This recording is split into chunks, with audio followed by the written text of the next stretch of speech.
Go for it. Why not? Okay, you know, I'm interested to find out from you guys what. I'm not going to ask you, Kenneth, because I know you've done your 11 in the starting 11 show.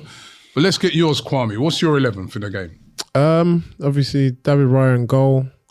I'd probably still start Calafiori. I feel like he's done better defensively than Miles.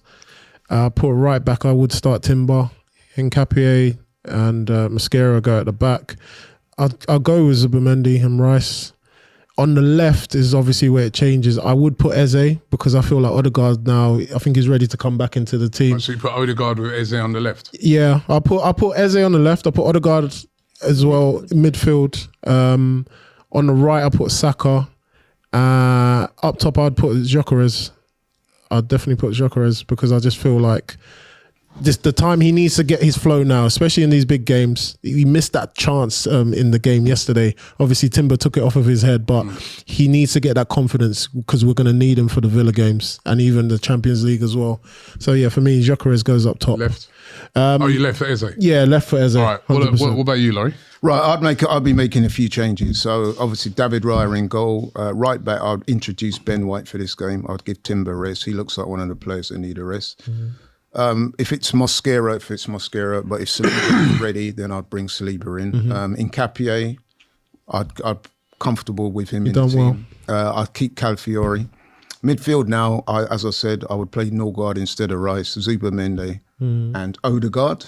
On the right, Saka through the middle, Gyökeres, and on the left, if we're having Odegaard in the middle, then I'll probably play Eze as what I call a left-sided forward rather than a winger hugging the touchline, which to me Eze does not suit. Okay. Yeah. Okay. Me, I go. Yeah. So I'm definitely putting Timber in unless he's injured. I think like you said, good counter-attacking team. Ben White still looks not had loads and loads of games, so probably not the game to throw him into. Mosquera and Hincapié looks like him too, unless Saliba is okay to play in the game. Calafiori definitely. Zubimendi, Rice, and I will put Zubimendi, Rice, and Eze. Okay. And then up front, Gyökeres down the middle, Saka, and on the left-hand side, Martinelli. That's what I go. None of you said Mikel Merino. No, I'll just take Merino. That's been scoring. Yeah, I think Merino's a guy that you can bring on later. But I think with I'm looking at Gyökeres as his strength. Yeah, his little pace that he can get in behind. I'll still keep Eze in that 10 position, just because I think he's a guy who can create some little bit of magic. But if he's not doing it, off he comes.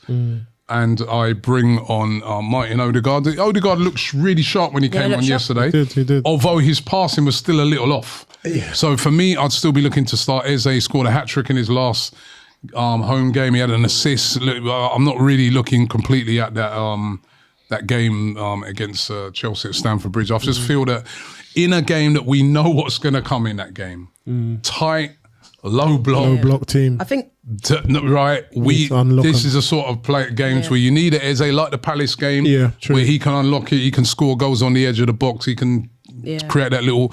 And if it ain't working, then you bring on Martin Odegaard. What I would say is that either of those teams that we talked about should be able to beat Brentford, of course, at home.